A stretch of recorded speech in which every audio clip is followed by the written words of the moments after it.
सबसे ताकतवर फौज होने के बावजूद भी नेपाल में कभी क्यों नहीं घुस पाए मुगल। मुगलों का ज्यादातर समय युद्ध में बीता, लेकिन वे कभी नेपाल पर नजर नहीं उठा सके। बता दें कि मुगल साम्राज्य की स्थापना बाबर ने की थी, लेकिन अकबर के शासनकाल में इसका विस्तार हुआ और भारतीय उपमहाद्वीप पर अकबर ने ही मुगल साम्राज्य का दबदबा बढ़ाया था। और फिर इसके बाद सबसे ज्यादा विस्तार औरंगजेब के शासनकाल में हुआ, और ये वो दौर था जब मुगल फौज जिस किले के सामने खड़ी हो जाती थी, उस किले को या तो युद्ध में जीत लेती थी या फिर संबंधित राजा को संधि यानी कि समझौता कर मुगल अधीनता स्वीकार करनी होती थी। यानी एक तरह से वो मुगलों के गुलाम बन जाते थे। काबुल से लेकर कावेरी घाटी और गुजरात से लेकर बंगाल तक सिर्फ मुगलों का ही वर्चस्व था। लेकिन एक इलाका ऐसा भी था जिस पर हमला करने की ताकत मुगल कभी नहीं जुटा सके, और वो इलाका था नेपाल।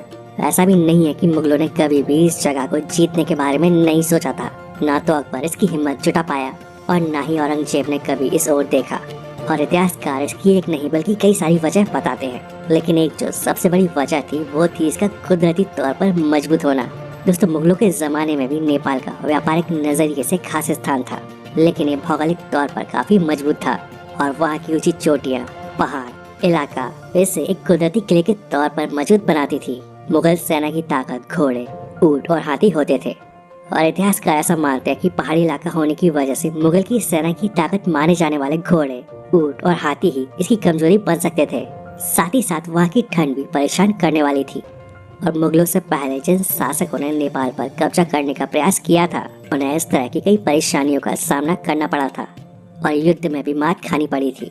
दोस्तों, अकबर से लेकर औरंगजेब के शासनकाल में मुगलों के पास सबसे ताकतवर फौज थी, और मुगल फौज में सिर्फ तुर्की ही नहीं बल्कि भारतीय, ईरानी और अफगानी भी शामिल थे।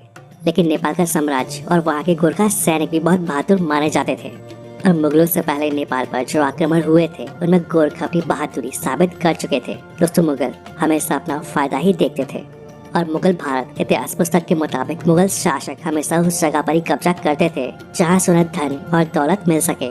बेशक उस समय नेपाल का भी व्यापारिक महत्व था और यहाँ पर भी कब्जा जमा कर मुगलों को फायदा ही होता, लेकिन उससे ज्यादा तो युद्ध में खर्चा हो जाता। वैसे ऐसा भी नहीं है कि नेपाल पर कभी हमला नहीं हुआ हो, लेकिन कभी भी इसमें किसी को सफलता नहीं मिल सकी। इतिहास में जिक्र है कि सबसे पहले 1349 में बंगाल के शमशुद्दीन इलियास शाह ने नेपाल पर हमला बोला था, और वो काठमांडू तक भी पहुँच गया था, लेकिन इसके बाद उसे पीछे हटना पड़ा। और इसके बाद एक अन्य बंगाली शासक सुल्तान मीर कासिम ने भी नेपाल पर हमला किया था, लेकिन उसे भी गोरखाओं ने खदेड़ दिया था। साथ ही आपको बता दें कि नेपाल में जो सर्दी पड़ती है वो खून जमा देने वाली होती है, और 1349 में जब बंगाल के सुल्तान शमशुद्दीन ने नेपाल पर कब्जे की कोशिश की थी तो उसकी फौज को सबसे ज्यादा सर्दी से ही नुकसान पहुंचा था। सैनिकों की खराब तबीयत, बीमारी और गोरखाओं से संघर्ष को देखते हुए शमशुद्दीन को भी वापस लौटना पड़ा था। यानी देखा जाए तो नेपाल जिस जगह पर मौजूद है वो उसे कुदरती किला बनाता है और बची खुची कसर सर्दी पूरी कर देती है। अब पुराने समय में नेपाल तक अपनी फौज को ले जाना, जिसमें घोड़े और हाथी शामिल होते थे, वो एक काफी मुश्किल काम था। तो अब आप खुद ही अंदाजा लगा सकते हैं कि मुगल सेना इतनी ताकतवर होने के बावजूद भी कभी नेपाल पर कब्जा क्यों नहीं कर सकी।